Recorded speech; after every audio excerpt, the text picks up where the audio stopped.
صباح الخير يا جماعة. النهاردة هاخدكم معايا في يوم مميز جدا في مدينة من أجمل المدن في أوروبا، هي مدينة سالزبورج في النمسا.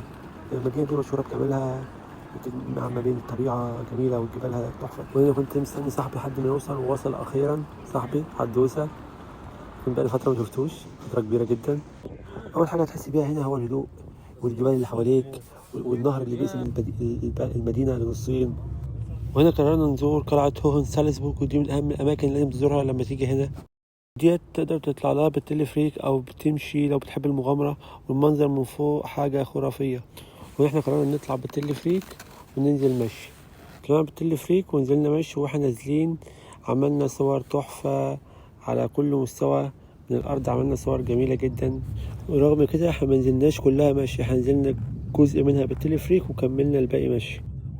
بس بجد هي فرهضة جامدة، يعني مغامرة جامدة جدا، لأن احنا قعدنا اللي تقريبا طلعناها بالتلفريك في أقل من دقيقة. خدنا على الأقل يجي نص ساعة ولا ساعة إلا ربع على منزلنا. بس بجد كانت تجربة حلوة جدا.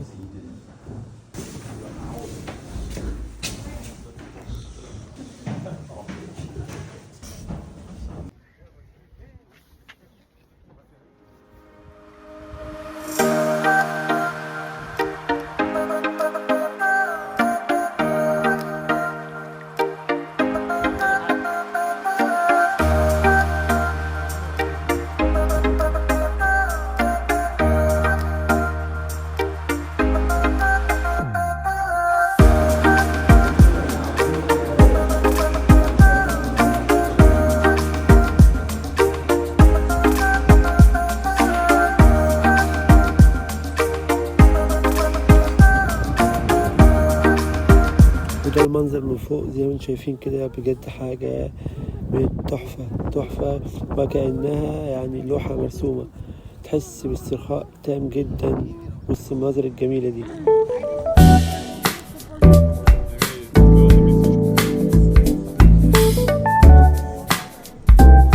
انتوا عارفين بقى سالزبورج اتسمت كده ليه؟ سالزبورج يعني عبارة عن جزئين، سالس يعني ملح وبرج يعني قلعة. فزمان الملح كان حاجة غالية جدا، وكانوا بيسموه الدهب الأبيض. سالزبورج دي غنية جدا بالملح اللي بيستخرج من الجبال المحيطة بيها. موجود في سالزبورج دي نهر اللي هو السالزاخ، ده الموجود في المدينة. كانوا بيستخدموه عشان ينقلوا الملح للمدن التانية، عشان كده سموها سالزبورج اللي هي قلعة الملح، لأنها كانت مركز مهم جدا للملح، أو مركز مهم جدا لتجارة وتخزين الملح في العصور الوسطى. باختصار كده الملح هو السبب الرئيسي في اسمها وفي ثروتها وفي شهرتها.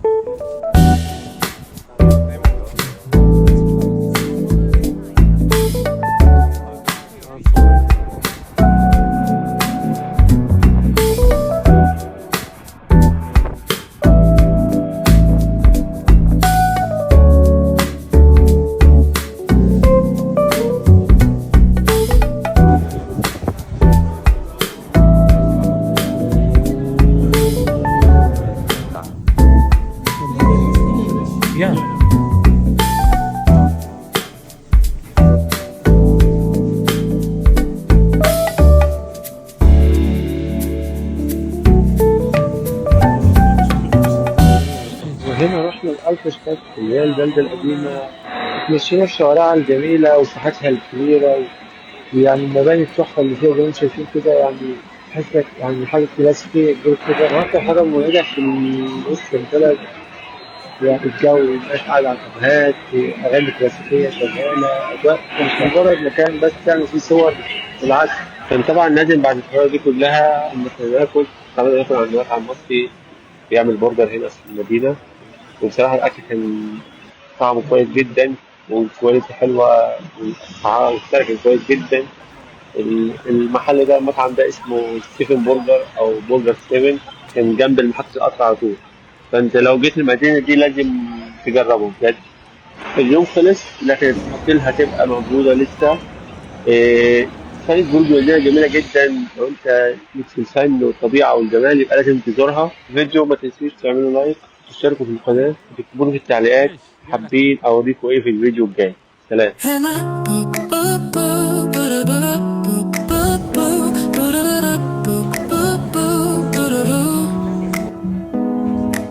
In the streets where Mozart's notes still play. تمشي يا صاحبي. Echoes of Strauss in the dawn of day. Imperial halls and gardens grand. You've cast a spell I can't withstand.